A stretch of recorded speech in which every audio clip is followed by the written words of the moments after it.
Sebelum lanjut ke cerita selanjutnya, yuk subscribe dan like. Absen dulu di kolom komen ya ah. Aroma kaldu ayam dan rempah-rempah yang gurih seharusnya menjadi pertanda kebahagiaan di kediaman mewah keluarga besar Atmaja malam itu. Meja makan jati yang panjang telah tertutup taplak sutra putih, dihiasi lilin-lilin aromaterapi dan buket bunga lili kesukaan Ibu Ratna. Malam ini bukan sekadar makan malam biasa. Ini adalah perayaan ulang tahun pernikahan emas Ibu Ratna dan almarhum suaminya. Sebuah tradisi yang tetap dijaga meski sang kepala keluarga telah tiada. Alia bergerak gesit di dapur. Sebagai menantu tertua, ia merasa memiliki tanggung jawab penuh untuk memastikan segalanya sempurna. Tangannya yang ramping dengan telaten menuangkan ramuan herbal hangat ke dalam cangkir porselen antik. Ramuan itu adalah racikan turun-temurun dari ibunya, terdiri dari jahe merah, madu hutan, dan sedikit kayu manis. Minuman yang selalu diminta Ibu Ratna untuk menenangkan perutnya sebelum menyantap hidangan berat. Masih sibuk dengan ramuan ajaibmu itu, Alia? Sebuah suara sinis memecah konsentrasi Alia. Alia menoleh dan mendapati Siska, adik iparnya, berdiri di ambang pintu dapur dengan gaun merah menyala yang tampak terlalu berlebihan untuk acara keluarga. Siska menyandarkan tubuhnya di bingkai pintu. Tangannya sibuk memainkan kuku-kuku yang baru saja dimanicure. Tatapan matanya tajam, tidak pernah sekalipun memancarkan keramahan sejak Alia menikah dengan Rendra 5 tahun lalu. Ibu sedang tidak enak badan sejak sore tadi. Siska, ini akan membantunya merasa lebih baik, jawab Alia lembut, berusaha mengabaikan nada ketus iparnya. Oh, begitu? Kau sangat perhatiannya. Atau mungkin kau hanya ingin terlihat seperti menantu emas di depan kamera. Siska tertawa kecil, suara tawa yang terdengar hambar dan penuh kebencian. Ingat, Alia, seberapapun kerasnya kau mencoba, kau tetaplah orang asing di rumah ini. Kau tidak punya darah Atmaja sedikit pun. Alia hanya menghela napas. Ia sudah terbiasa dengan lidah tajam Siska. Tanpa membalas, ia membawa nampan berisi cangkir tersebut menuju ruang makan. Di sana, Rendra sedang berbincang dengan beberapa kerabat. Ibu Ratna duduk di kursi utama. Tampak anggun namun wajahnya memang sedikit pucat. Ini, Bu, diminum selagi hangat, ujar Alia sambil meletakkan cangkir itu dengan penuh hormat di depan mertuanya. Ibu Ratna tersenyum tipis, menyentuh tangan Alia dengan kasih sayang. Terima kasih, Alia. Kamu selalu tahu apa yang ibu butuhkan. Rendra sangat beruntung memilikimu. Rendra mendekat, merangkul bahu istrinya. Alia memang yang terbaik dalam urusan merawat orang, Bu. Di sudut ruangan, Siska memperhatikan interaksi itu dengan rahang yang mengeras. Ia menuangkan wine ke gelasnya, meminumnya dalam satu tegukan besar, lalu berjalan mendekati meja. Ayo, Bu, jangan hanya dipandangi ramuannya. Minum sekarang, agar kita bisa segera mulai makan besarnya. Aku sudah sangat lapar. Ibu Ratna mengangguk. Beliau mengangkat cangkir porselen itu. Uap panas mengepul dari permukaannya, membawa aroma rempah yang menenangkan. Semua mata tertuju pada beliau dengan penuh rasa syukur. Dengan perlahan, Ibu Ratna meminum ramuan itu hingga separuh cangkir. Bagaimana, Bu? Lebih baik? Tanya Rendra. Ibu Ratna hendak menjawab. Namun tiba-tiba raut wajahnya berubah. Cangkir yang dipegangnya bergetar hebat. Matanya membelalak lebar, menatap kosong ke arah depan seolah melihat sesuatu yang mengerikan. Tangannya mencengkeram pinggiran meja hingga buku-buku jarinya memutih. Ibu, ada apa? Alia bertanya dengan nada panik. Ibu Ratna tidak menjawab. Beliau mulai terbatuk-batuk dengan suara yang menyayat hati. Napasnya tersengal, pendek dan cepat. Tiba-tiba, tubuhnya mengejang hebat. Suara porselen pecah terdengar nyaring saat cangkir di tangannya jatuh ke lantai, hancur berkeping-keping. Ibu! Teriak Rendra sambil menangkap tubuh ibunya yang mulai merosot dari kursi. Ketegangan berubah menjadi horor saat cairan putih berbusa mulai keluar dari sudut mulut Ibu Ratna. Beliau mencengkeram kerah baju Rendra, berusaha bicara namun hanya suara parau dan erangan kesakitan yang keluar. Dalam hitungan detik, tubuh yang tadinya bugar itu terkulai lemas di pelukan Rendra. Matanya masih terbuka, namun cahayanya telah padam. Ruang makan yang hangat seketika berubah menjadi medan perang penuh teriakan. Kerabat berhamburan panik. Alia terpaku di tempatnya. Jantungnya berdegup kencang hingga telinganya berdenging. Ia mencoba mendekat untuk memeriksa denyut nadi mertuanya. Namun sebuah dorongan kasar membuatnya terpental. "Jangan sentuh dia!" teriak Siska histeris. Wajahnya yang tadi sinis kini berubah menjadi topeng kemarahan yang luar biasa. Ia menunjuk tepat ke wajah Alia dengan jari yang gemetar. "Apa yang kau masukkan ke dalam minuman itu, Alia?" "Apa?" Siska berteriak begitu kencang hingga suaranya serak. Aku tidak memasukkan apa-apa. Siska, itu hanya ramuan biasa." Suara Alia bergetar. Air mata mulai mengalir di pipinya. "Bohong. Ibu baru saja meminum ramuanmu dan langsung seperti ini." Siska berbalik ke arah kerabat yang lain. Suaranya menggelegar penuh drama.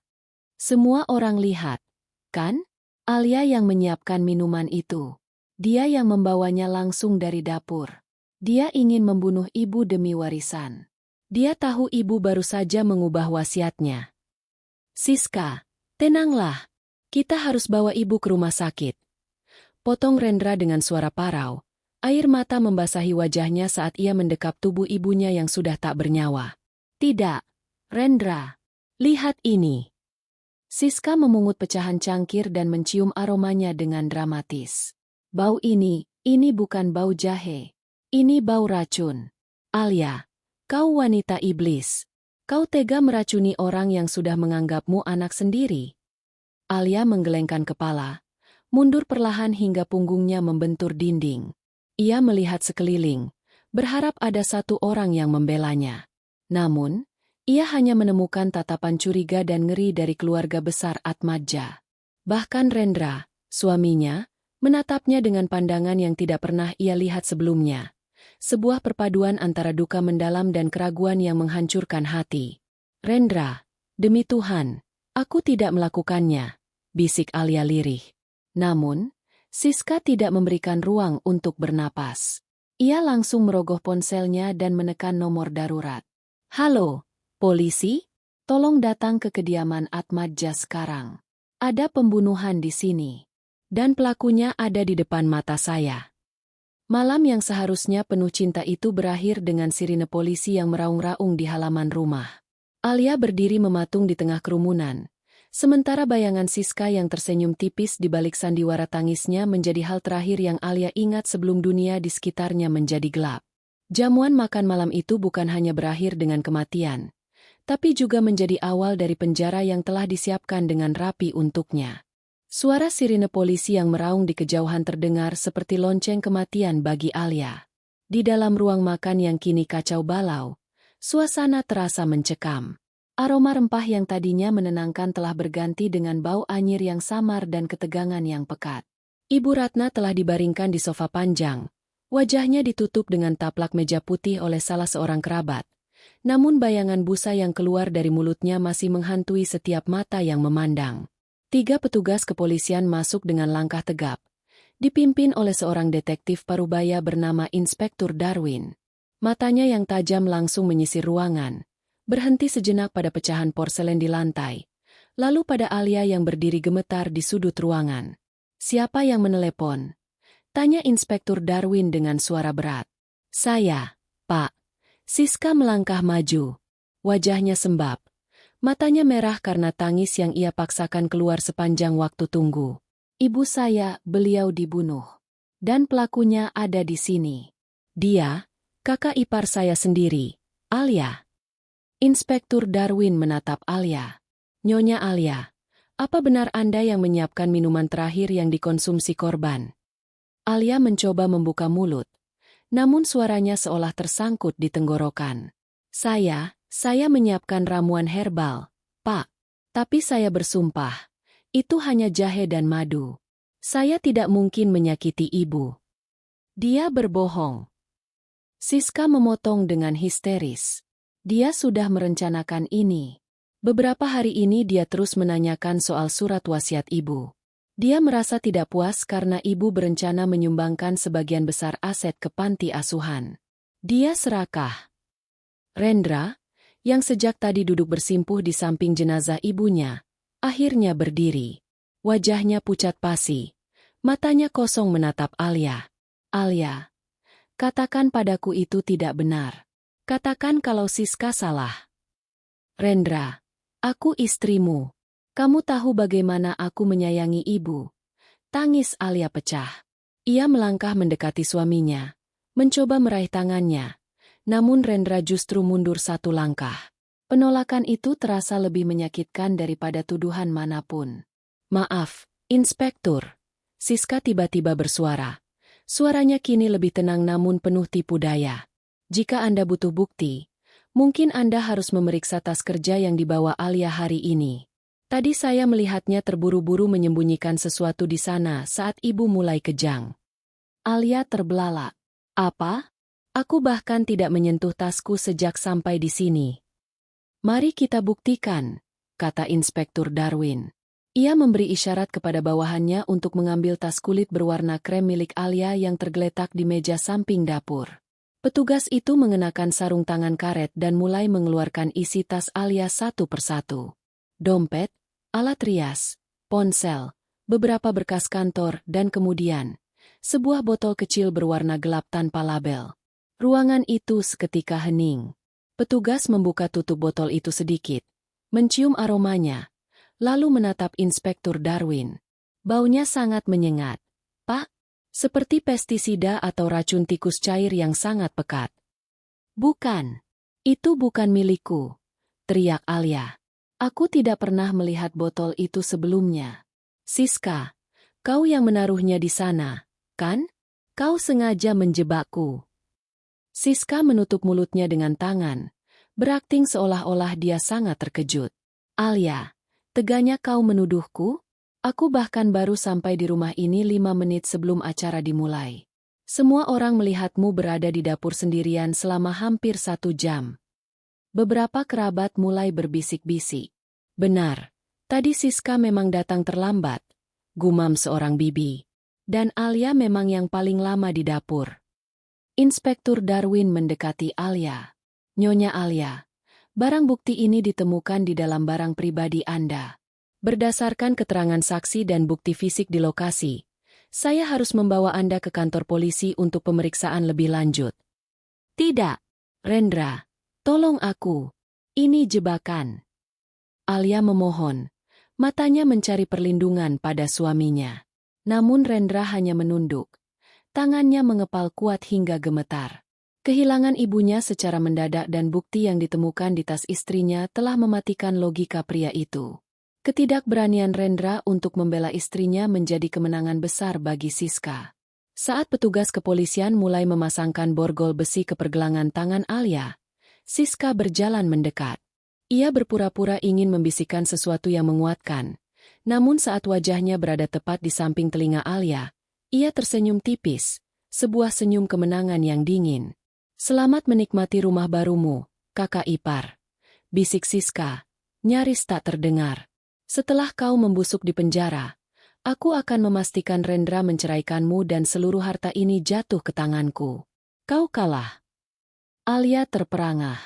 Ia ingin berteriak, ingin menyerang wanita licik di depannya. Namun petugas sudah menarik lengannya dengan paksa. Saat ia diseret keluar pintu, Alia sempat melihat Siska kembali menangis histeris di pelukan Rendra, berpura-pura menjadi adik yang hancur hatinya. Di dalam mobil polisi yang dingin, Alia menatap rumah besar Atmaja yang perlahan menghilang dari pandangan. Ia merasa seperti masuk ke dalam lubang hitam yang tak berujung. Ia dikhianati oleh keluarga, ditinggalkan oleh suami, dan dijebak oleh iblis yang mengenakan topeng malaikat. Satu hal yang tidak Siska sadari adalah, meskipun ia telah merencanakan jebakan ini dengan sangat rapi, ia lupa bahwa kebenaran terkadang tersembunyi di tempat-tempat yang paling tidak terduga. Di balik jeruji besi nanti, Alia bersumpah tidak akan menyerah. Jika Siska ingin bermain kotor, maka Alia harus belajar bagaimana cara bertahan hidup di dalam lumpur. Perjalanan menuju penjara baru saja dimulai, dan di dalam kegelapan sel nanti, Api dendam yang murni akan mulai membakar jiwa Alia, memberinya kekuatan untuk mengungkap kebenaran yang terkubur. Dinding beton setinggi 4 meter dengan kawat berduri di puncaknya menjadi pemandangan pertama yang menyambut Alia saat mobil tahanan berhenti. Suara besi yang beradu dengan aspal, gemerincing kunci-kunci besar, dan bau pengap yang khas, campuran antara keringat, cairan pembersih lantai yang murah, dan keputusasaan, langsung menusuk indera penciumannya. Alia merasa seolah-olah jiwanya tertinggal di gerbang depan. Ia bukan lagi seorang arsitek sukses atau menantu keluarga terpandang. Kini, ia hanya sebuah nomor di balik seragam oranye yang kaku. Malam pertama di sel tahanan sementara adalah neraka yang nyata. Sel sempit itu berkapasitas 10 orang, namun diisi oleh hampir 15 wanita dengan berbagai latar belakang kriminal. Alia meringkuk di sudut lantai semen yang lembab, memeluk lututnya erat hidup. Ia tidak bisa memejamkan mata. Setiap kali ia mencoba tidur, bayangan wajah Ibu Ratna yang membiru dan busa yang keluar dari mulutnya kembali muncul, menghantam batinnya dengan rasa bersalah yang tidak seharusnya ia tanggung. "Hei, anak baru." Seorang wanita bertato mawar di lehernya menendang pelan kaki Alia. "Berhenti menangis. Suaramu mengganggu tidur kami. Lagi pula, di sini tangisan tidak akan membelikanmu kebebasan." Alia hanya diam, menyeka air matanya dengan lengan baju. Ia merasa hampa. Yang paling menyakitkan bukanlah lantai yang keras atau tatapan intimidasi dari tahanan lain, melainkan fakta bahwa Rendra, pria yang berjanji akan menjaganya dalam suka dan duka, sama sekali tidak muncul. Tidak ada telepon, tidak ada kunjungan, tidak ada pengacara yang dikirimkan oleh suaminya. Pagi harinya, seorang penjaga sel mengetuk jeruji besi dengan tongkat kayu. "Alia Putri Atmadja, ada kunjungan untukmu." Jantung Alia berdegup kencang. "Rendra," pikirnya. "Pasti Rendra sudah sadar dan datang untuk membawaku pulang." Ia segera berdiri, merapikan rambutnya yang berantakan dengan jari, dan mengikuti petugas menuju ruang bicara yang dibatasi oleh kaca tebal dan telepon kabel. Namun, harapan itu hancur berkeping-keping saat ia melihat siapa yang duduk di balik kaca. Bukan Rendra, melainkan Siska. Siska mengenakan kacamata hitam besar dan syal sutra yang menutupi lehernya. Ia tampak sangat kontras dengan suasana penjara yang kusam. Begitu Alia duduk dan mengangkat gagang telepon, Siska perlahan melepaskan kacamatanya, memperlihatkan mata yang tidak lagi tampak sembab, melainkan bersinar dengan kemenangan yang jahat. "Kecewa melihatku, kakak ipar." Suara Siska terdengar sangat jernih dan tajam melalui kabel telepon. "Di mana Rendra? Kenapa dia tidak datang?" Suara Alia serak, menahan amarah yang meluap. Siska tertawa kecil, suara yang membuat bulu kuduk Alia berdiri. "Rendra? Oh, suamimu yang malang itu sedang hancur. Dia menghabiskan waktunya dengan botol alkohol dan tangisan. Dia bahkan tidak sudi menyebut namamu. Baginya, kau adalah monster yang menghabisi nyawa ibunya. Aku sudah memastikan dia percaya bahwa cintamu selama ini hanyalah topeng untuk mengincar harta ibu. Kau iblis, Siska.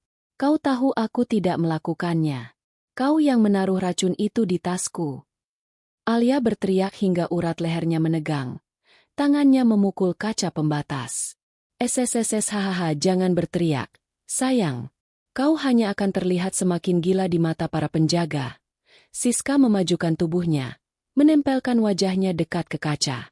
"Tentu saja aku yang melakukannya. Dan kau tahu apa yang paling lucu? Polisi bahkan tidak memeriksa sidik jari di botol itu karena mereka sudah menemukan motif yang sempurna darimu. Surat wasiat palsu yang aku selipkan di laci mejamu sudah cukup untuk mengirimmu ke kursi pesakitan." Alia terperangah. Siska telah memikirkan semuanya hingga detail terkecil. "Kenapa, Siska? Ibu sangat menyayangimu. Kenapa kau tega membunuhnya?" Wajah Siska seketika berubah dingin dan penuh kebencian. "Menyayangiku?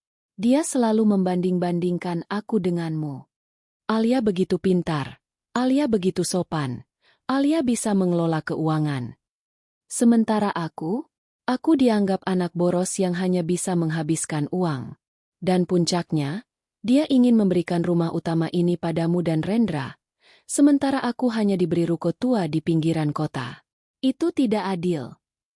Siska menarik napas dalam, lalu tersenyum lagi. Tapi sekarang, semuanya akan berubah. Setelah kau divonis, aku akan membujuk Rendra untuk segera menceraikanmu. Dan kau punya anak, kan? Si kecil Dion? Jangan khawatir, setelah ini, dia akan memanggilku Mama. Aku akan membesarkannya agar dia membenci ibunya yang seorang pembunuh. Aku akan memiliki segalanya, harta, rumah, dan kasih sayang yang seharusnya milikku sejak dulu.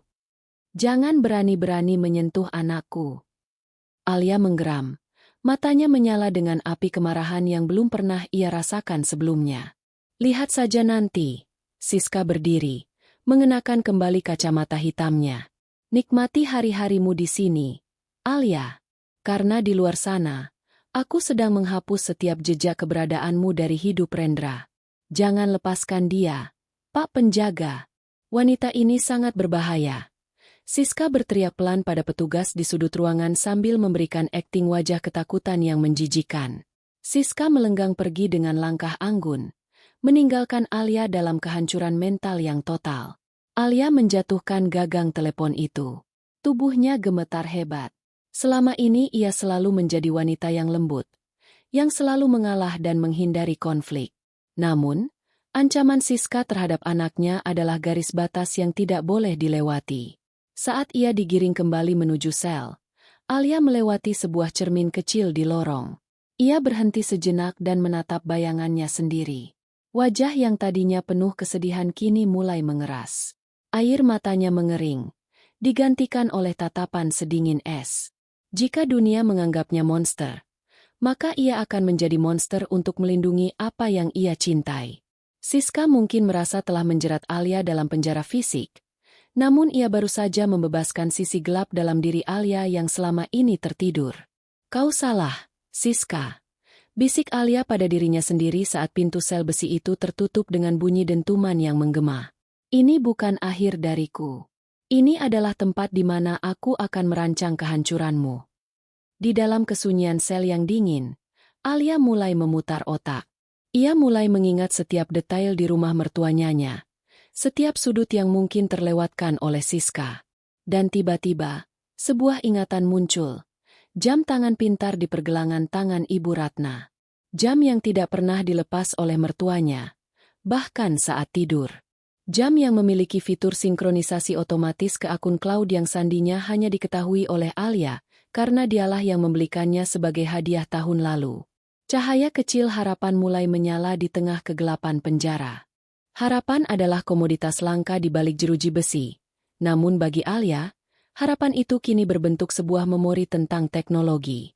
Di tengah hiruk-pikuk sel yang bising, Alia berusaha tetap tenang. Ia tahu bahwa satu-satunya cara untuk keluar dari sini adalah melalui bantuan hukum yang kompeten. Beruntung, sebelum komunikasi dibatasi sepenuhnya, sahabat lamanya yang berprofesi sebagai pengacara, Farhan, datang menjenguk. Alia, aku sudah membaca berkas kasusmu. Ini sangat tidak masuk akal, ujar Farhan melalui telepon pembatas. Wajahnya tampak tegang. Ia tahu lawan mereka bukan sekadar Siska, melainkan opini publik yang sudah terlanjur menghakimi Alia. Farhan, aku dijebak. Siska yang menaruh racun itu. Tapi ada satu hal yang dia lewatkan, bisik Alia, matanya melirik waspada ke arah penjaga. Ibu Ratna memakai jam tangan pintar yang aku belikan tahun lalu.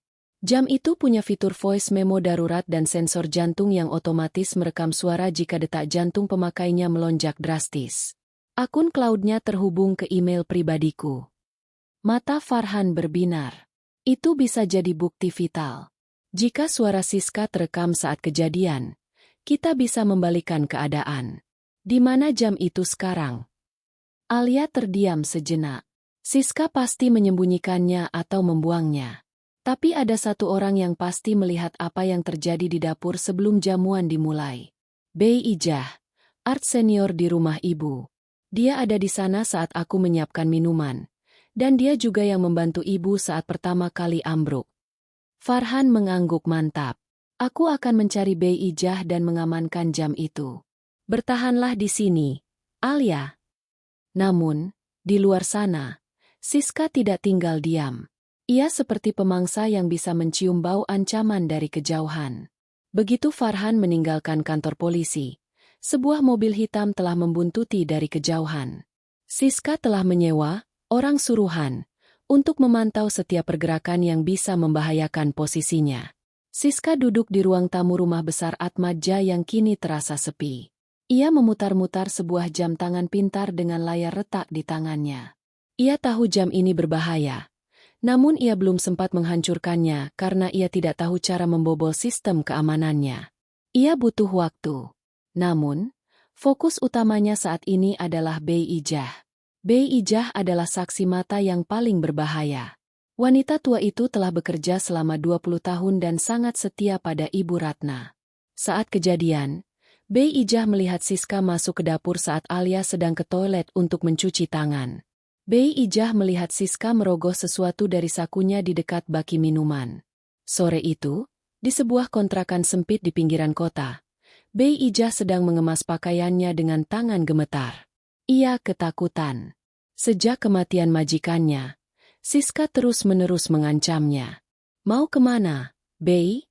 Sebuah suara dingin mengejutkannya dari pintu. Bei Ijah tersentak hingga tasnya jatuh. Siska berdiri di sana bersama seorang pria berbadan tegap. Non Siska, saya mau pulang kampung. Non, saya sudah tidak kuat di sini. Suara Bei Ijah bergetar hebat. Siska berjalan mendekat. Senyumnya tampak begitu manis namun mematikan. Pulang kampung? Dan membawa rahasia bersamamu? Itu tidak sopan. Bei, bagaimana kalau Bei Ijah ikut teman saya saja? Dia punya tempat yang sangat nyaman, jauh dari kebisingan kota. Bei Ijah bisa beristirahat di sana sampai sidang Alia selesai. Tolong, non, saya tidak akan bicara apa-apa pada polisi. Tangis Bei Ijah pecah. Aku tahu kau tidak akan bicara, karena aku akan memastikan kau tidak punya kesempatan untuk itu. Siska memberi isyarat pada pria di belakangnya. Tanpa suara, pria itu membekap mulut Bei Ijah dan menyeretnya keluar menuju mobil yang sudah menunggu. Keesokan harinya, Farhan tiba di rumah kontrakan Bei Ijah. Namun ia hanya menemukan pintu yang terbuka lebar dan keadaan rumah yang berantakan. Tetangga sekitar mengatakan bahwa Bei Ijah pergi terburu-buru dengan kerabatnya, menggunakan mobil mewah. Farhan segera menuju rumah keluarga Atmaja untuk mencari Rendra, berharap suaminya masih memiliki sedikit empati. Namun, yang ia temui justru pemandangan yang menyakitkan. Rendra sedang duduk di taman, sementara Siska dengan telaten menyuapinya makan, seolah-olah ia adalah malaikat pelindung bagi kakaknya yang sedang depresi. Rendra, kita perlu bicara soal Alia, teriak Farhan dari gerbang. Rendra menoleh, matanya merah dan cekung. Namun sebelum ia sempat menjawab, Siska berdiri dan menghadang Farhan. Pergi dari sini, Farhan. Jangan ganggu kakakku dengan kebohongan istrimu itu. Polisi sudah punya bukti, dan sekarang saksi kunci, Bei Ijah, bahkan sudah melarikan diri karena takut pada ancaman Alia dari dalam penjara. Bukankah itu membuktikan betapa jahatnya sahabatmu?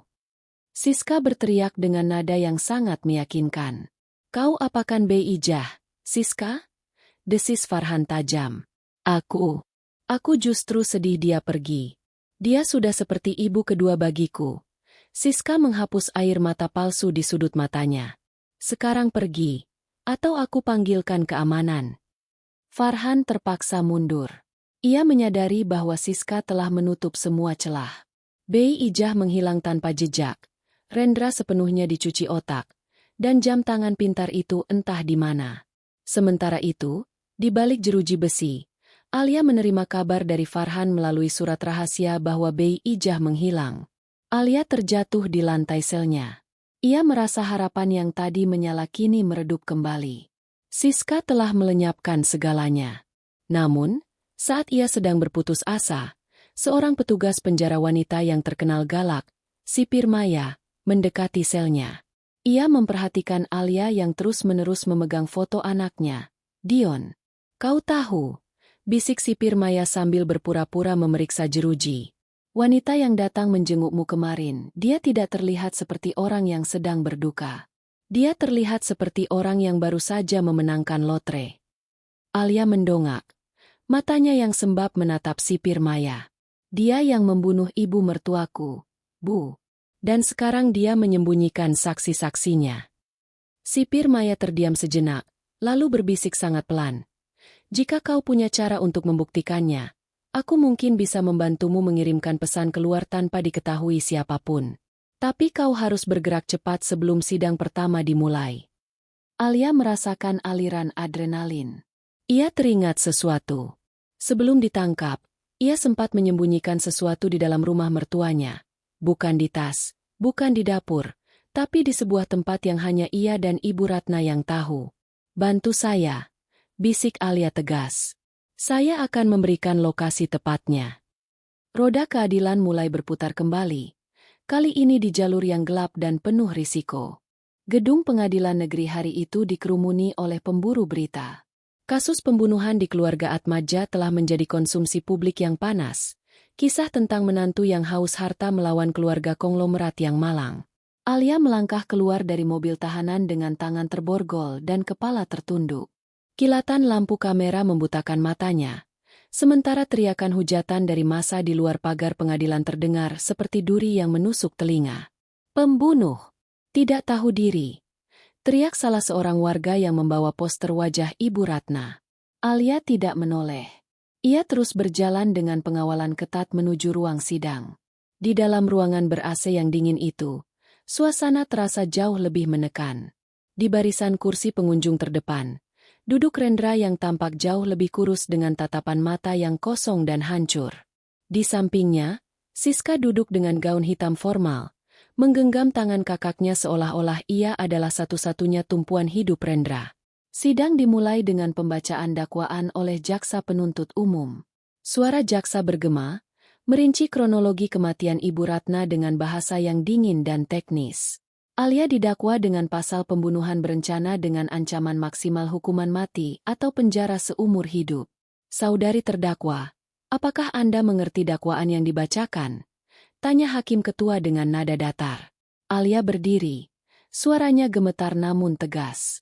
Saya mengerti, Yang Mulia. Namun saya menyatakan bahwa saya tidak bersalah. Saya tidak membunuh ibu mertua saya. Gumam sinis terdengar dari bangku pengunjung. Siska sengaja mengeluarkan isakan kecil yang cukup keras untuk didengar seisi ruangan. Drama dimulai saat jaksa menghadirkan bukti rekaman CCTV dari koridor menuju dapur rumah Atmaja. Di layar besar, terlihat Alia berjalan membawa nampan minuman. Namun, ada potongan waktu yang hilang. Rekaman itu memperlihatkan Alia masuk ke dapur. Lalu dalam potongan berikutnya, ia sudah keluar membawa minuman tersebut. Bagian di mana Alia pergi ke toilet, saat Siska diduga menyelinap masuk, tidak ada dalam rekaman. Rekaman ini telah disunting. Interupsi Farhan, pengacara Alia. Kami meminta rekaman asli tanpa potongan. Yang Mulia, Siska tiba-tiba berdiri dari kursi pengunjung, memotong jalannya persidangan dengan akting yang luar biasa. Rekaman itu asli. Sistem CCTV di rumah kami memang sering mengalami gangguan teknis karena sedang dalam masa perbaikan. Jangan biarkan pengacaranya memutarbalikkan fakta hanya untuk membela pembunuh itu. Diam, saudari saksi. Harap tenang, tegur hakim. Namun kerusakan sudah terjadi. Publik di ruangan itu semakin yakin Alia bersalah. Siska kemudian dipanggil ke kursi saksi. Ia mulai menceritakan betapa kejamnya Alia di belakang Rendra. Ia mengarang cerita tentang bagaimana Alia sering mengeluh soal uang belanja dan bagaimana Alia pernah mengancam akan pergi membawa Dion jika Ibu Ratna tidak memberikan hak pengelolaan perusahaan. Dia selalu berpura-pura baik di depan Mas Rendra. Isak Siska sambil menyeka air mata dengan sapu tangan sutranya. Tapi di belakang, dia adalah wanita yang sangat ambisius. Malam itu, saya melihatnya memasukkan sesuatu ke gelas ibu. Saya ingin berteriak, tapi saya takut saya tidak menyangka dia benar-benar akan melakukannya. Rendra menutup wajahnya dengan kedua tangan. Bahunya terguncang hebat. Alia menatap suaminya dengan hati yang tersayat. Rendra, lihat aku. Dia berbohong. Teriak Alia. Diam, terdakwa. Hakim mengetuk palu dengan keras. Di tengah keputusasaan itu, Alia melirik ke arah pintu samping ruang sidang. Di sana, sipir Maya berdiri bersandar pada dinding, mengenakan seragam dinasnya. Ia memberikan anggukan kecil yang sangat samar pada Alia. 2 malam sebelumnya, di dalam sel, Alia telah membisikkan sebuah lokasi rahasia kepada sipir Maya. Di kamar Ibu Ratna, ada sebuah kotak musik kayu tua di atas perapian. Di balik lapisan kain beludru di dasarnya, aku menyembunyikan jam tangan itu sebelum polisi memborgolku. Alia tahu polisi tidak menggeledah kamar Ibu Ratna dengan teliti karena mereka terlalu fokus pada dapur dan tas Alia.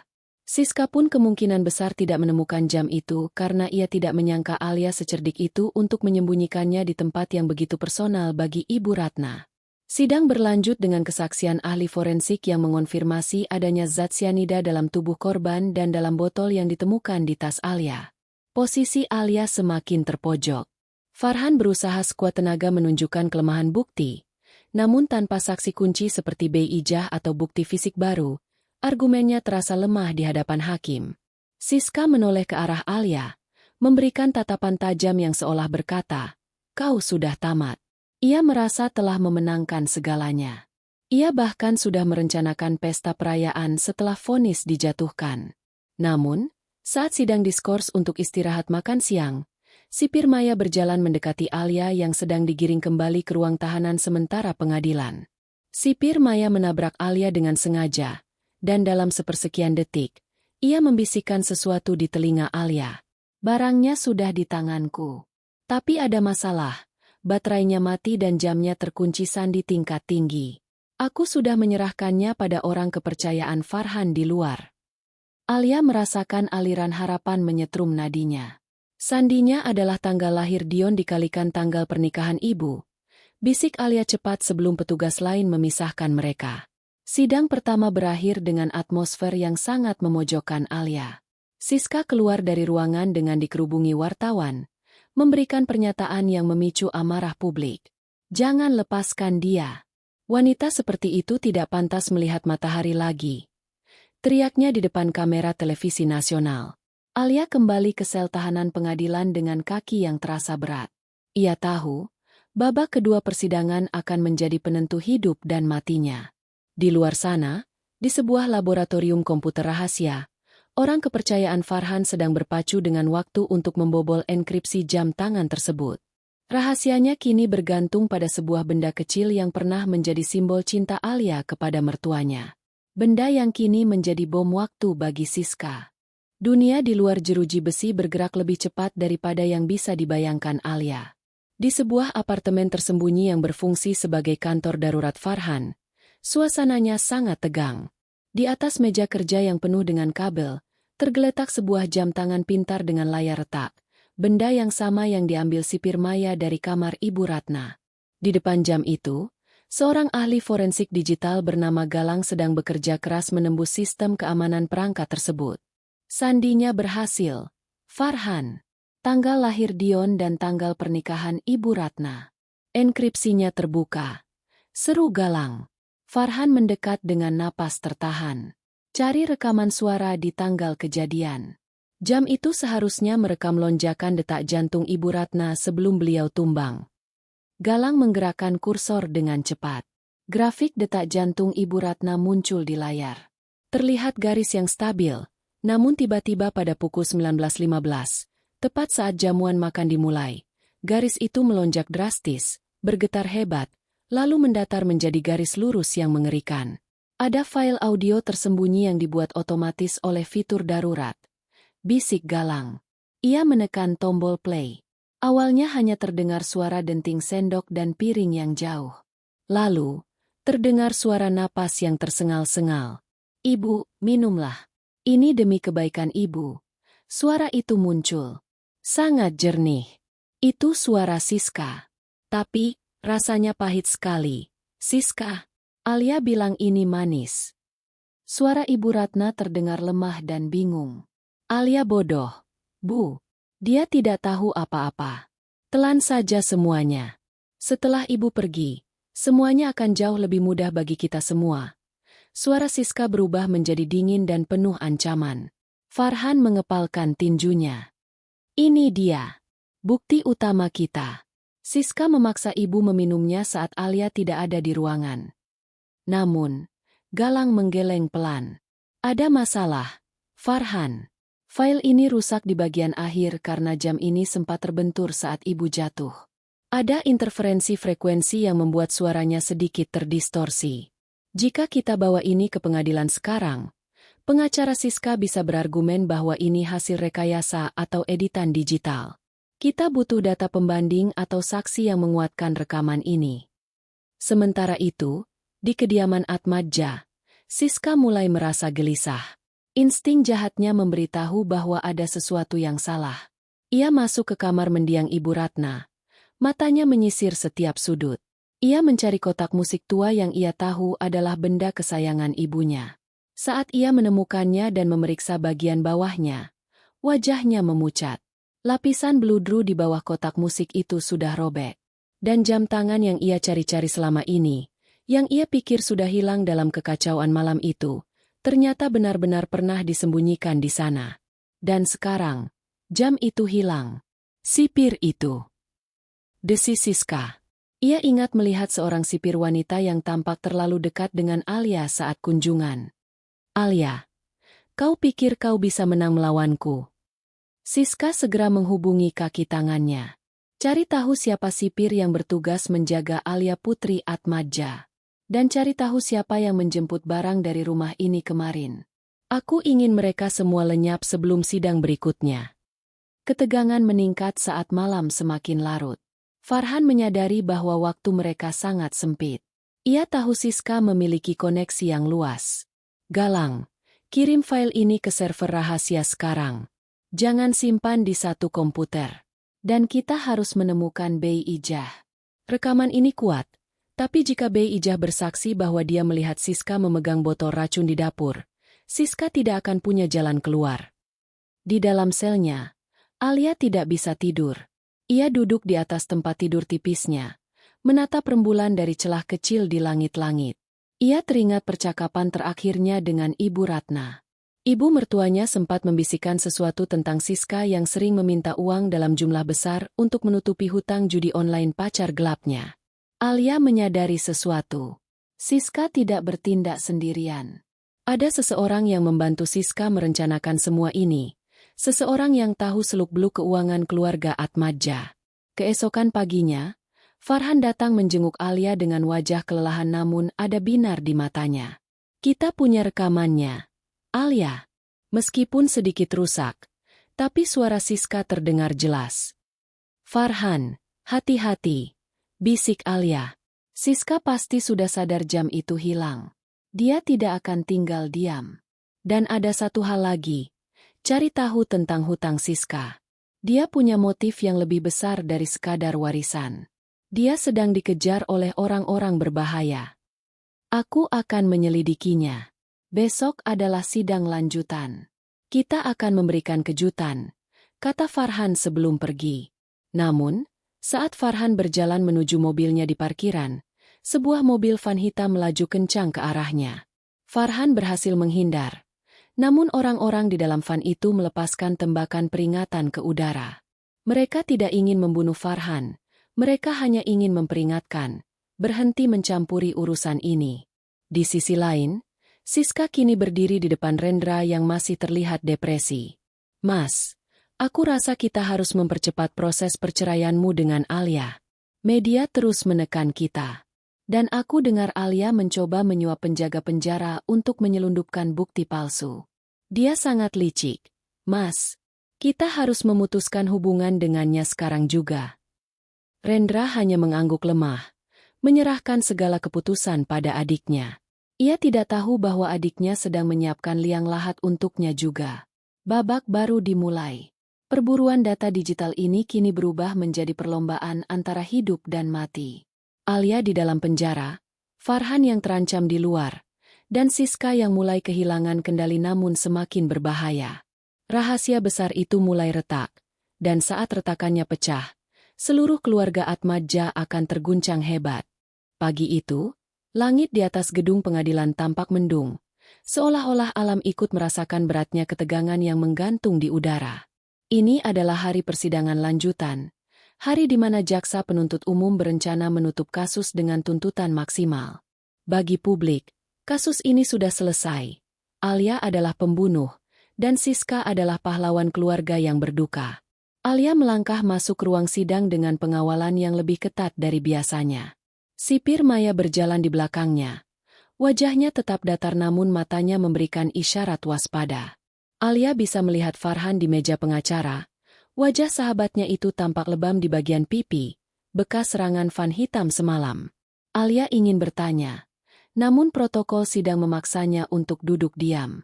Di kursi pengunjung, Siska tampil lebih dominan.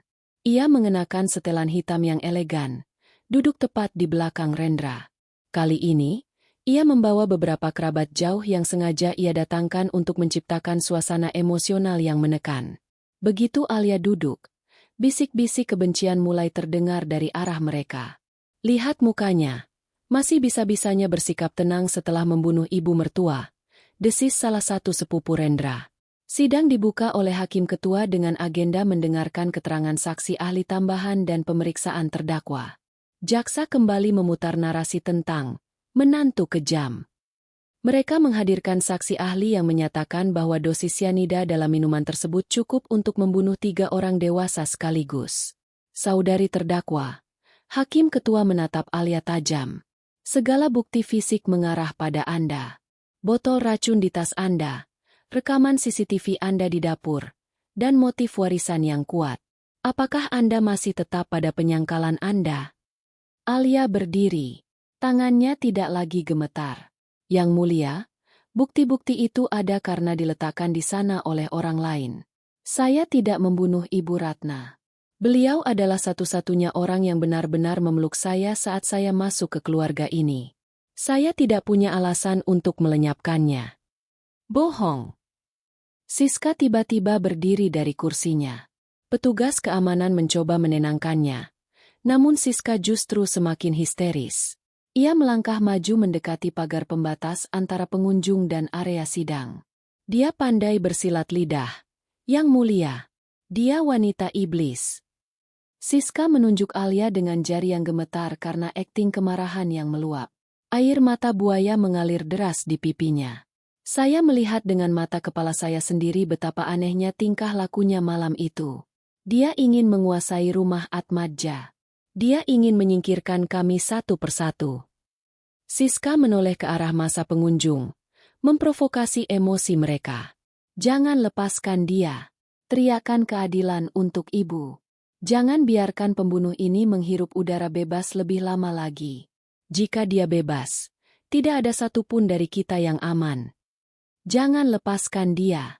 Penjarakan pembunuh itu.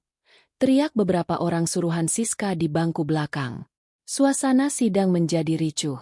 Hakim mengetuk palu berkali-kali, berusaha mengendalikan situasi yang hampir menjadi kerusuhan kecil. Rendra hanya bisa menelungkupkan wajah di tangannya.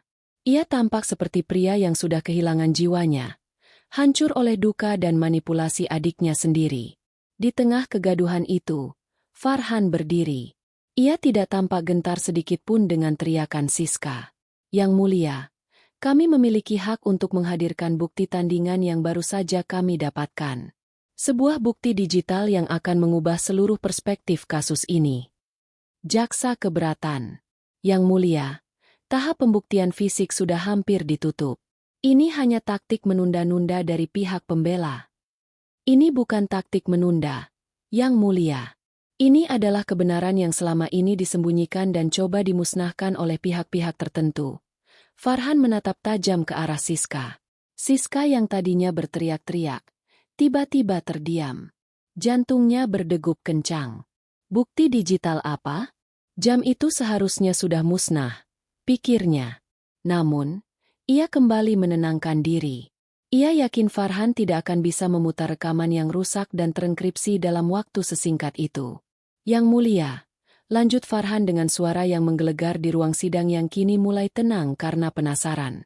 Kami memiliki rekaman audio yang diambil langsung dari perangkat yang dikenakan korban pada saat kematiannya. Perangkat yang sempat dinyatakan hilang namun ternyata sengaja disembunyikan agar kejahatan yang sebenarnya tidak terungkap. Siska meremas tas tangannya hingga kuku-kukunya memutih. Itu bohong. Tidak ada bukti seperti itu. Dia hanya mengarang. Jika tidak ada, mengapa saudari Siska tampak begitu panik? Tanya Farhan dengan senyum tipis yang mematikan. Hakim ketua berdiskusi sejenak dengan hakim anggota lainnya. Suasana hening mencekam. Alia memejamkan mata, berdoa dalam hati. Inilah saat yang ia tunggu-tunggu selama mendekam di sel yang dingin. Baiklah. Hakim ketua mengetuk palu sekali. Pengadilan mengizinkan penasihat hukum terdakwa untuk memutar bukti tersebut. Namun, jika terbukti ini adalah rekayasa, Saudara Farhan akan menerima konsekuensi hukum yang berat. Saya siap, Yang Mulia, jawab Farhan mantap. Galang, ahli IT yang duduk di samping Farhan, segera menyiapkan laptopnya dan menghubungkannya ke sistem audio ruang sidang. Siska berdiri terpaku. Wajahnya yang tadi merah karena amarah kini mulai memucat. Ia mencoba mencari cara untuk menghentikan ini, namun semua mata tertuju pada layar besar di depan ruangan. Jangan lepaskan dia, teriak Siska sekali lagi. Suaranya kini terdengar lebih seperti jeritan keputusasaan daripada tuntutan keadilan. Namun kali ini, tidak ada yang ikut berteriak. Semua orang menunggu dalam sunyi yang mencekam. Saat Galang menekan tombol play, suara pertama yang terdengar adalah gesekan kain, lalu sebuah suara yang sangat dikenal oleh semua orang di ruangan itu, terutama oleh Rendra. Ibu, minumlah. Dunia seakan berhenti berputar bagi Siska saat ia mendengar suaranya sendiri bergema di seluruh penjuru ruang sidang. Kehancuran yang ia bangun untuk Alia kini mulai runtuh tepat di atas kepalanya. Suara yang menggema dari pengeras suara ruang sidang itu bagaikan petir di siang bolong. Rekaman audio dari jam tangan pintar Ibu Ratna terdengar jelas, meski ada sedikit distorsi statis di latar belakangnya. Namun, nada bicara Siska yang dingin dan memaksa sama sekali tidak bisa disamarkan. Telan saja semuanya, Bu. Setelah Ibu pergi, semuanya akan jauh lebih mudah bagi kita semua. Ruang sidang yang tadinya riuh dengan teriakan hujatan untuk Alia, seketika senyap. Rendra mengangkat kepalanya perlahan. Matanya yang merah menatap layar dengan ekspresi yang sulit diartikan, antara tidak percaya, ngeri, dan hancur. Ia menoleh ke arah Siska, adiknya, yang kini berdiri mematung dengan wajah sepucat kapas. Itu bukan suaraku. Itu AI. Itu rekayasa digital. Siska berteriak dengan suara melengking, namun kali ini suaranya bergetar hebat karena ketakutan. Yang Mulia, mereka memfitnah saya. Alia menggunakan teknologi untuk menjatuhkan saya. Jaksa penuntut umum tampak bingung, sementara hakim ketua mengerutkan kening dalam. Saudara penasihat hukum, apakah Anda bisa menjamin keaslian data ini? Sebelum Farhan sempat menjawab, pintu besar di belakang ruang sidang terbuka dengan dentuman keras. Semua kepala menoleh. Sipir Maya, penjaga sel yang selama ini mengawasi Alia, masuk dengan langkah tegap. Ia masih mengenakan seragam dinasnya, namun di tangannya ia membawa sebuah amplop coklat besar yang tersegel label kepolisian sektor lain. Sipir Maya berjalan lurus menuju meja hakim, melewati Siska yang mencoba menghalangi jalannya. Siska tampak ingin menerjang, namun dua petugas keamanan ruang sidang segera menahannya. Yang Mulia, ujar Sipir Maya dengan suara bariton yang tenang namun berwibawa. Saya bukan hanya seorang penjaga sel. Saya adalah informan dari unit investigasi internal yang sedang menyelidiki kasus pencucian uang yang melibatkan saudari Siska dan seorang bandar judi lintas negara. Gumam terkejut kembali memenuhi ruangan. Alia sendiri terperangah. Ia tidak tahu bahwa sipir yang membantunya ternyata memiliki agenda investigasi yang lebih besar. Di dalam amplop ini, lanjut Sipir Maya sambil menyerahkannya kepada Panitera, terdapat bukti fisik tambahan yang kami temukan pagi ini di sebuah gudang tua milik rekanan saudari Siska. Kami menemukan ponsel asli milik korban yang sempat dinyatakan hilang, dan yang terpenting, botol racun cadangan yang memiliki sidik jari murni milik Siska, bukan milik terdakwa Alia. Bohong! Itu semua palsu. Siska berteriak histeris, meronta-ronta dalam pegangan petugas. Kalian semua bekerja sama untuk menghancurkanku. Mas Rendra, jangan percaya mereka. Aku adikmu. Namun Rendra tidak bergerak. Ia menatap amplop coklat itu seolah benda itu adalah peti mati bagi seluruh sisa hidupnya. Farhan segera mengambil alih kendali. Yang mulia, saksi sipir Maya juga membawa hasil pelacakan GPS dari ponsel Siska pada malam kejadian. Data tersebut menunjukkan bahwa Siska berada di dapur selama 7 menit tepat saat klien saya, Alia, sedang berada di toilet. Ini sinkron dengan hilangnya potongan rekaman CCTV yang selama ini menjadi dasar dakwaan jaksa. Sipir Maya menatap Siska dengan pandangan tajam. Kami juga menemukan Bei Ijah. Mendengar nama itu, Siska berhenti meronta. Tubuhnya lemas. Matanya membelalak ketakutan. Bei Ijah ditemukan disekap di sebuah rumah di pinggiran kota dalam keadaan trauma, namun selamat. Sipir Maya melanjutkan. Beliau sudah memberikan kesaksian tertulis di bawah sumpah bahwa ia melihat saudari Siska memasukkan cairan dari botol kecil ke dalam cangkir porselen milik Ibu Ratna. Bei Ijah tidak berani bicara sebelumnya karena Siska mengancam akan membunuh keluarganya di desa. Alia menutup matanya. Air mata syukur mengalir deras. Kebenaran yang selama ini terasa seperti benang kusut mulai terurai dengan sangat gamblang. Ia menatap ke arah langit-langit, membayangkan wajah Ibu Ratna. Ibu, keadilan sedang datang, bisiknya dalam hati. Hakim ketua memeriksa berkas-berkas dari amplop coklat tersebut dengan saksama. Suasana di ruang sidang berubah drastis. Para kerabat yang tadi menghina Alia kini menunduk malu, sementara beberapa dari mereka mulai memberikan tatapan benci kepada Siska. Saudari Siska, suara hakim ketua terdengar sangat berat dan penuh otoritas. Berdasarkan bukti baru yang dihadirkan, status Anda sekarang ditingkatkan menjadi tersangka utama. Petugas, segera amankan saudari Siska untuk pemeriksaan lebih lanjut. Saat petugas kepolisian mulai mendekati Siska untuk memasang borgol, Siska benar-benar kehilangan akal sehatnya. Ia tertawa terbahak-bahak. Suara tawa yang terdengar gila dan menyayat hati. Ya, aku yang melakukannya. Teriak Siska sambil menunjuk ke arah Rendra. Aku membunuhnya karena dia selalu membanggakanmu dan istrimu yang sok suci itu. Aku butuh uangnya untuk melunasi hutang-hutangku. Dan dia malah ingin memberikan rumah ini padamu. Dia pantas mati. Dan kau, Rendra, kau adalah kakak yang paling bodoh karena membiarkan istrimu mendekam di penjara demi aku. Rendra bangkit dari kursinya. Wajahnya merah padam. Ia melangkah maju, namun bukan untuk menyerang Siska. Ia berlutut di depan Alia, di balik pagar pembatas. Tangannya yang gemetar mencoba meraih tangan istrinya yang masih terborgol. Alia, maafkan aku demi Tuhan, maafkan aku. Isak Rendra pecah di depan umum.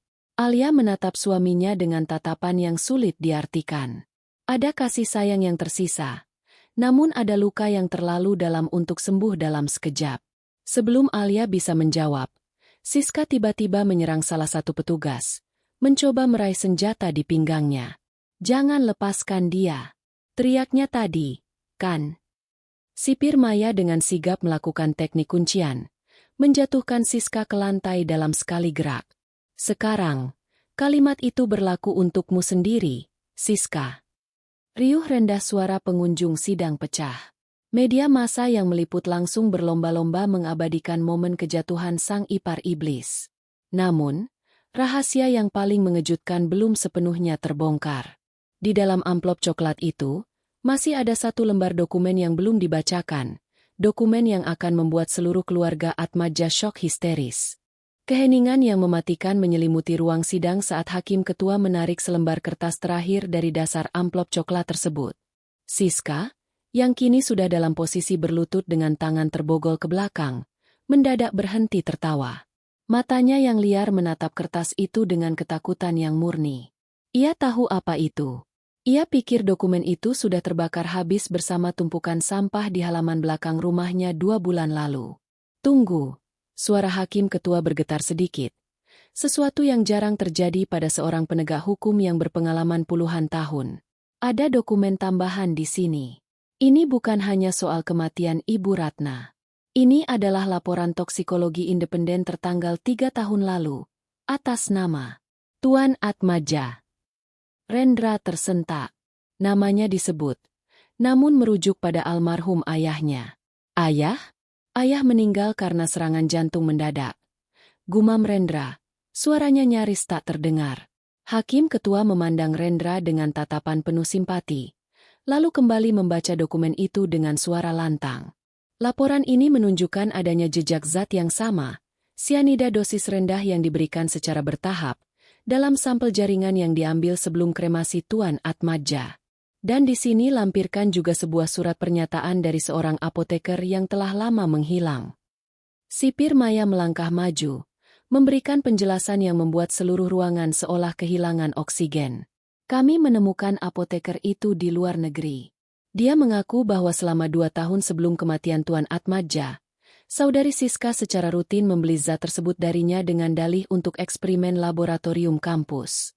Siska tidak hanya membunuh ibunya.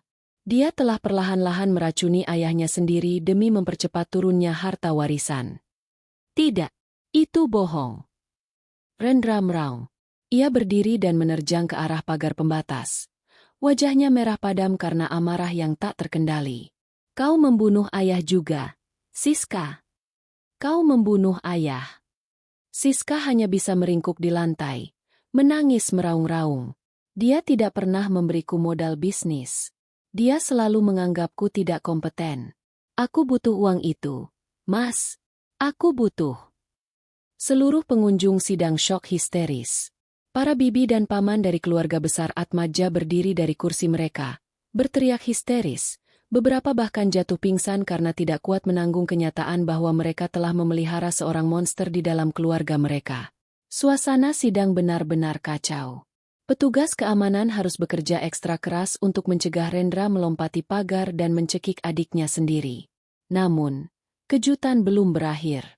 Sipir Maya memberi isyarat kepada petugas IT untuk memutar satu lagi rekaman pendek yang baru saja dipulihkan dari ponsel Siska yang ditemukan di gudang. Suara di rekaman itu bukan suara Ibu Ratna, melainkan suara seorang pria dengan nada mengancam. Siska, pekerjaanmu dengan ibumu sudah selesai. Sekarang tinggal kakakmu, Rendra. Ingat janji kita. Setelah Rendra tiada, kau akan menjadi ahli waris tunggal, dan kita akan menikah di luar negeri dengan seluruh aset Atmaja. Jangan sampai istrimu yang dipenjara itu membuatmu lemah. Rendra mematung. Suara pria di rekaman itu sangat ia kenali. Itu adalah Bimo, sahabat baiknya sekaligus manajer keuangan di perusahaannya. Orang yang selama ini memberikan dukungan moral dan menyarankannya untuk segera menceraikan Alia. Bimo. Rendra berbisik. Seolah-olah nama itu adalah racun di lidahnya. Di barisan belakang pengunjung, seorang pria dengan kemeja rapi mencoba berdiri dan menyelinap keluar pintu sidang. Namun, sebelum ia sempat menyentuh gagang pintu, 2 orang polisi berpakaian preman sudah menghadangnya dan menodongkan senjata. Saudara Bimo, Anda ditahan atas konspirasi pembunuhan berencana dan pencucian uang, ujar salah satu petugas. Bimo pucat pasi. Ia menatap Siska dengan tatapan penuh pengkhianatan. Siska pun menatap Bimo dengan kebencian yang sama. Ternyata, 2 iblis ini telah bekerja sama untuk memusnahkan seluruh keluarga Atmaja, satu persatu. Alia, yang sejak tadi hanya diam di kursi terdakwa, merasa tubuhnya sangat ringan namun sekaligus sangat berat. Ia melihat bagaimana keluarga yang ia cintai hancur berkeping-keping karena keserakahan. Ia melihat suaminya hancur, melihat adik iparnya diseret seperti binatang, dan melihat sahabat keluarganya ternyata adalah ular beludak. Hakim ketua mengetuk palu dengan keras, mencoba menenangkan badai emosi di ruangan itu. Berdasarkan bukti-bukti baru yang sangat kuat dan pengakuan spontan dari pihak-pihak terkait, pengadilan menyatakan bahwa dakwaan terhadap Alia Putri Atmaja dibatalkan demi hukum. Terdakwa dinyatakan tidak bersalah dan harus segera dibebaskan dari segala tuntutan. Gemuruh tangis pecah. Kali ini bukan tangis kebencian, melainkan tangis penyesalan dan kelegaan. Penjaga segera membuka borgol di tangan Alia. Saat logam dingin itu terlepas dari pergelangan tangannya, Alia mengusap bekas merah di kulitnya. Ia bebas. Secara fisik, ia bebas. Namun ia tahu, luka di hatinya akan membutuhkan waktu seumur hidup untuk sembuh. Rendra mencoba mendekati Alia saat istrinya itu melangkah keluar dari area terdakwa. Ia berlutut di lantai, memegang ujung baju Alia. "Alia, tolong bawa aku pulang. Aku sangat bodoh. Aku bersalah padamu." Alia berhenti sejenak. Ia menatap Rendra dengan mata yang jernih. Namun tidak ada lagi kehangatan yang sama seperti dulu. "Kau tidak hanya bersalah padaku, Rendra. Kau bersalah pada ayah dan ibu karena membiarkan serigala masuk rumah kita dan mempercayainya lebih dari istrimu sendiri." Alia melepaskan pegangan tangan Rendra dengan lembut namun tegas. Ia berjalan menuju sipir Maya dan Farhan, dua orang yang benar-benar berdiri di sampingnya saat dunia memunggunginya. Di pintu keluar, cahaya matahari menerpa wajah Alia. Di sana, di gendongan pengasuhnya, si kecil Dion melambaikan tangan sambil memanggil, "Mama." Siska diseret keluar melalui pintu tahanan, berpapasan dengan Alia. Siska masih mencoba berteriak, namun suaranya sudah habis. Ia hanya bisa menatap Alia dengan mata yang penuh kegelapan. Dunia akhirnya tahu siapa yang sebenarnya harus dipenjarakan. Dan saat Alia memeluk Dion dengan erat, ia tahu bahwa penjara yang sesungguhnya bukanlah sel besi, melainkan kebencian dan keserakahan yang telah menghancurkan Siska. 6 bulan telah berlalu sejak badai besar di pengadilan negeri itu mereda. Namun, bagi masyarakat, skandal Atmadja masih menjadi pembicaraan hangat di kedai kopi hingga meja makan. Keadilan memang datang, namun ia datang dengan membawa pedang yang membelah segalanya. Siska dan Bimo telah dijatuhi vonis seumur hidup tanpa kemungkinan remisi. Bukti pembunuhan berencana terhadap Ibu Ratna dan pembunuhan bertahap terhadap Tuan Atmadja menjadi beban hukum yang terlalu berat untuk mereka pikul. Di balik jeruji besi yang dingin, tempat yang awalnya disiapkan Siska untuk Alia, kini menjadi rumah permanen bagi wanita itu. Kabar yang beredar menyebutkan bahwa Siska sering berteriak ketakutan di tengah malam, mengklaim bahwa ia melihat bayangan kedua orang tuanya berdiri di sudut sel. Keserakahannya telah membuahkan kegilaan. Bagi Alia, kebebasan fisik hanyalah langkah awal. Langkah tersulit adalah memulihkan jiwa Dion, putranya, yang sempat kehilangan figur ibu selama berbulan-bulan. Pagi itu, Alia berdiri di balkon apartemen barunya yang sederhana namun tenang. Ia telah memutuskan untuk meninggalkan rumah besar Atmadja. Rumah mewah itu kini terasa seperti museum penuh luka dan kenangan berdarah. Ia menjual seluruh bagian warisan yang menjadi haknya dan mendonasikan sebagian besar untuk membangun sebuah yayasan perlindungan bagi perempuan yang menjadi korban salah tangkap dan ketidakadilan hukum. Sebuah janji yang ia buat saat masih mendekam di sel bersama sipir Maya. Suara bel pintu berbunyi. Alia membukanya dan mendapati Rendra berdiri di sana. Penampilan pria itu jauh berbeda. Rambutnya yang dulu tertata rapi kini mulai memutih di beberapa bagian, dan matanya selalu memancarkan kesedihan yang dalam.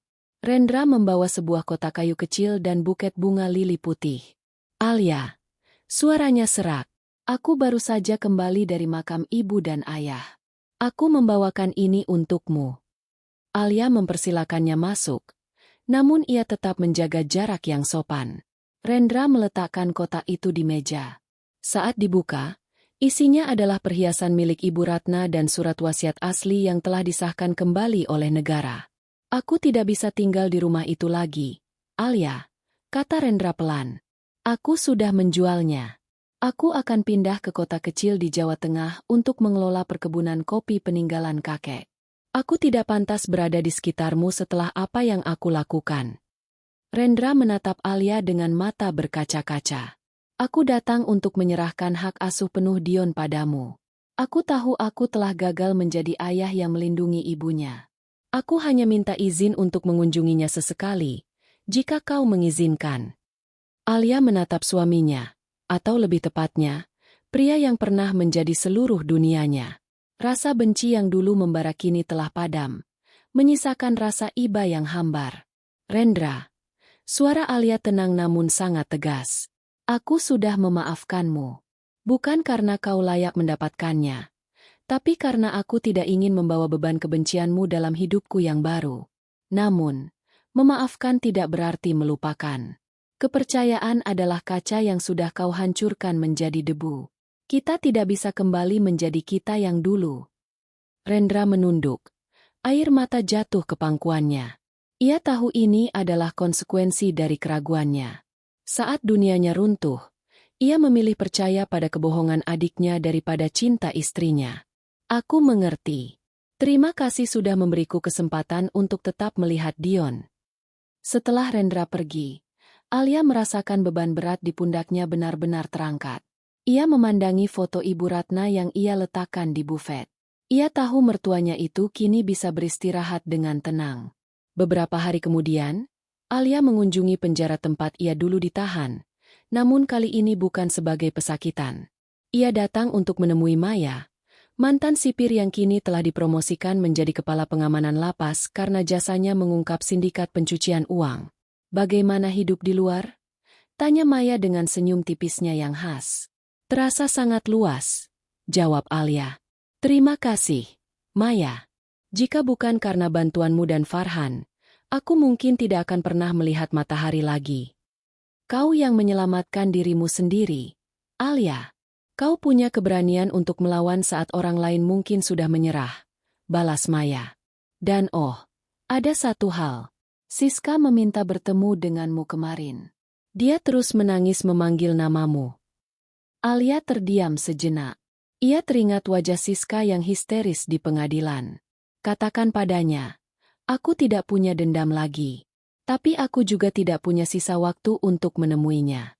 Hidupku baru dimulai hari ini, dan dia tidak memiliki tempat di dalamnya. Alia melangkah keluar dari area penjara. Di luar, Farhan sudah menunggunya di samping mobil. Mereka memiliki agenda untuk meninjau lokasi pembangunan gedung yayasan mereka. Saat mobil mulai melaju, Alia melihat ke arah langit yang biru bersih. Perjalanannya dari seorang menantu yang terjerat fitnah, menjadi tahanan yang tertindas, hingga akhirnya menjadi wanita yang berdiri di atas kakinya sendiri, telah berakhir. Ia telah melewati neraka, dan kini ia siap membangun surganya sendiri. Iparku menjeratku, namun jerat itu jugalah yang mengajariku cara untuk membebaskan diri dengan kekuatan yang sesungguhnya. Kebenaran mungkin terkadang terlambat, namun ia tidak pernah absen. Di kursi belakang, Dion tertidur lelap dengan mainan di pelukannya. Alia tersenyum, menggenggam tangan kecil putranya. Masa depan mereka mungkin tidak akan sempurna, tapi setidaknya, masa depan itu adalah milik mereka sepenuhnya. Tamat.